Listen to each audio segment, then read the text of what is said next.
So here in the final video of our Android Wear tour, I'm going to show you how we can customize a watch face on Android Wear. And it's actually pretty easy to do in Android Studio because there's a watch face template included. And you may have noticed it over here. There we go. So I'll keep those the default for now. You can choose analog or digital.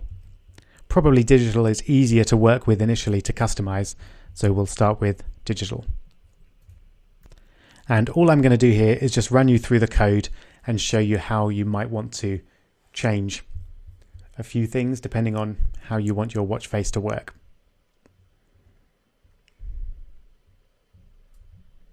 So here we go. You can see we've got, instead of our usual main activity, we've got my watch face as our main class. And all I'm going to do here is just run through the content of my watch face, explain roughly what it's doing. And that would give you all you need to start customizing and changing your own watch faces. So here we go. We've got, first off, the typeface. So you could imagine, first off, if you want to change the typeface to anything else, you could do that there. A couple of other settings here, the update rate.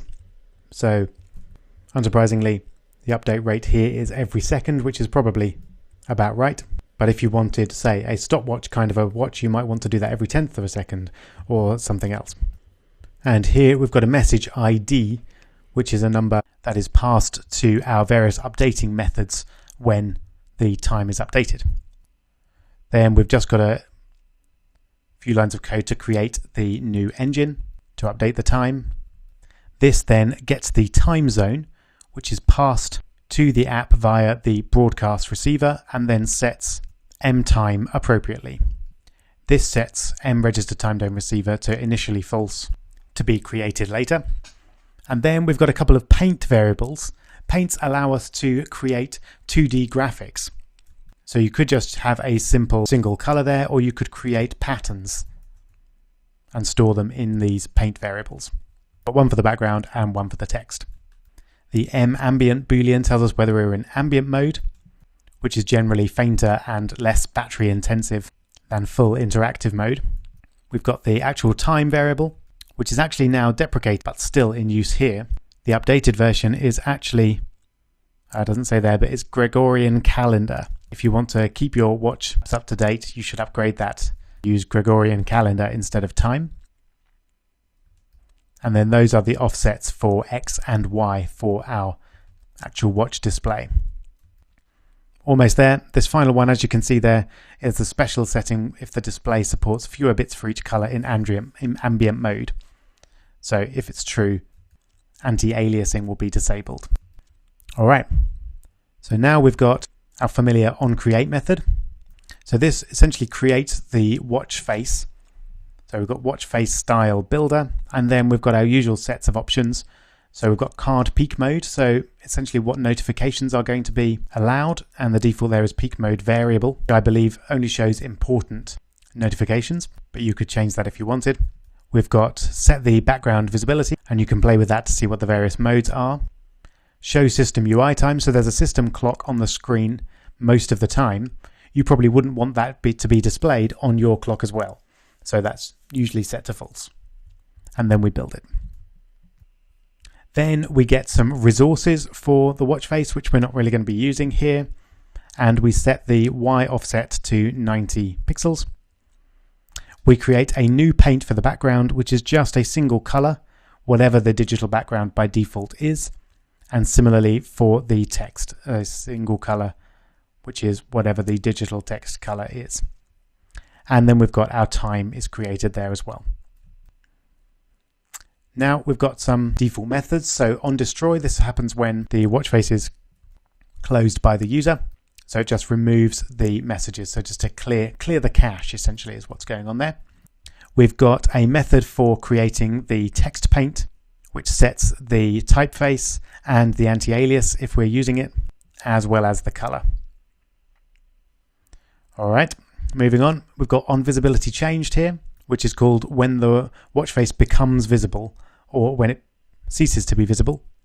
So when it becomes visible, we register receiving the updates and time and get the time zone, and we set the time to now. And when it becomes invisible, then we unregister that. So again, saving battery power. And it also starts or stops the timer as necessary.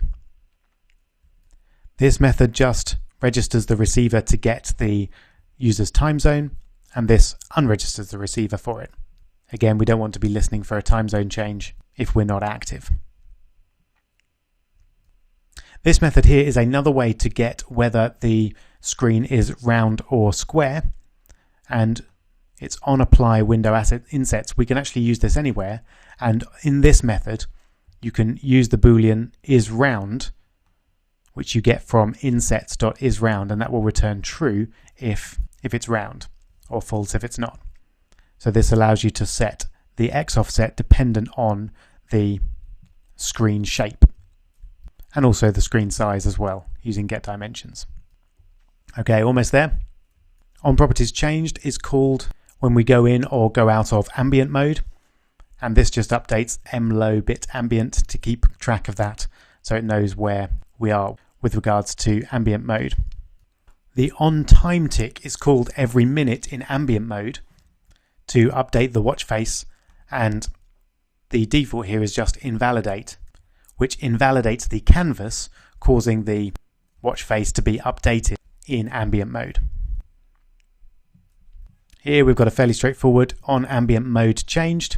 So this will happen when the ambient mode is changed, and it just checks to see if we're in ambient mode or not and updates settings accordingly, and then invalidates the canvas so that the watch face will be redrawn. The onDraw method is the main one that you're going to be working with, and this is the method that draws the watch face in ambient mode. So if you wanted to create, for example, a watch that counts down to Christmas, something like that, then this is where you would do the logic for that. So mTime gives you the current time, and then currently you can see we're just formatting the screen depending on whether we're in ambient mode or not. And if we're in ambient mode, we're just going to show the hour and minute. And if we're not in ambient mode, then we're going to show the hour, minute, and second. So it's these numbers that you would want to play around with if you wanted to have a different time or display the time in a different format. So if, for example, we wanted a dash instead of a colon there, then we would just change it like that. And then it draws the text using the offsets and the text paint variable that we've seen. And then this one just updates the timer if necessary. As it says here, if the timer isn't running, then it starts them off, or stops it if it shouldn't be running but is. This one then updates the time more often if we're in interactive mode. And finally, this part handles the messages to update the watch face or not, depending on the time and the mode, etc.